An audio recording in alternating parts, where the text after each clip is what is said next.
Setelah kejadian aneh di rumah pedesaan dan pengakuan mengejutkan dari kakek, yang ternyata satu-satunya korban selamat dari suku GG, ketegangan mulai mereda. Namun, misteri justru semakin dalam. Bahasa GG bukan sekadar bahasa. Yot yang awalnya malas belajar bahasa GG, mulai merasakan hal-hal aneh saat tanpa sadar melafalkan kata-kata dari buku catatan kakek. Ia seolah bisa melihat kilasan masa lalu, adegan pembantaian, pertemuan rahasia, bahkan cinta tragis antara Toru dan Nomu. Bahasa itu bukan sekadar komunikasi, tapi juga media untuk membuka gerbang antara dunia nyata dan dunia roh. Gambaran episode selanjutnya, roh dalam kata. Setelah insiden penglihatan anehnya, Yot mulai menyadari bahwa bahasa GG bukan sekadar alat komunikasi, melainkan kunci untuk mengakses kenangan spiritual suku GG. Setiap kata mengandung fragmen energi dari masa lalu, seolah-olah bahasa itu hidup dan menyimpan jejak peristiwa-peristiwa penting. Alur utama. Kekuatan bahasa terungkap. Yot kembali ke ruang belajar rahasia milik kakek. Di sana ia menemukan mantra-mantra yang ditulis dengan simbol GG kuno. Saat ia membacanya, tubuhnya kaku, matanya kosong, dan ia masuk dalam trance. Dalam penglihatan itu, ia melihat pembantaian suku GG, tetapi kali ini dari sudut pandang si pembantai, yang mengenakan simbol tak dikenal di dada. Kakek menyembunyikan sesuatu. Yot mulai curiga bahwa kakek tidak mengatakan semuanya.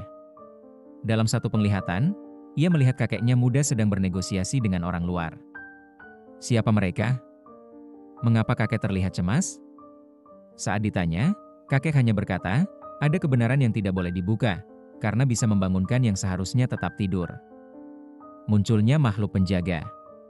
Seorang tetua roh muncul dalam penglihatan Yot, seorang wanita dengan mata hitam polos dan suara yang bergetar seperti gema. Ia menyebut Yot sebagai pembawa ulang bunyi. Ia memperingatkan, jika Yot terus melafalkan bahasa itu tanpa kendali, gerbang roh akan terbuka lebih lebar, dan makhluk-makhluk purba akan kembali. Nomu masih hidup?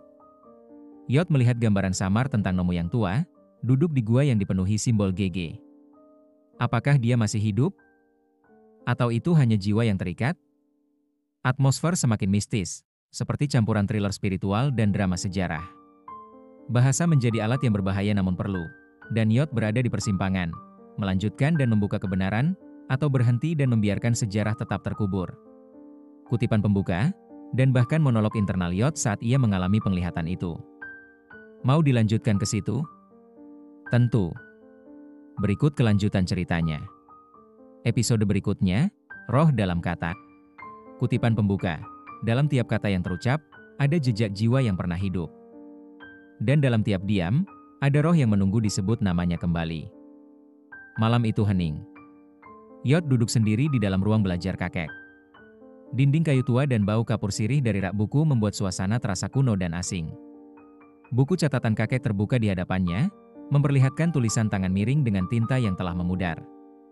Toranikugu, Saga Nomu, Kagiru Gigi. Langit terbuka, roh Nomu memanggil. Tanpa sadar, Yot membacanya lantang. Sejurus kemudian, lampu minyak bergetar sendiri, lalu padam. Dunia menjadi gelap. Tapi bukan gelap biasa. Yot merasa dirinya tidak lagi duduk di ruangan itu. Tubuhnya terasa ringan. Angin bertiup dari segala arah, dan di depannya terbentang padang ilalang berwarna merah darah. Toru. Suara perempuan. Parau. Tapi penuh kerinduan. Yot menoleh. Sosok wanita muda dengan mata penuh air mata berdiri tak jauh darinya.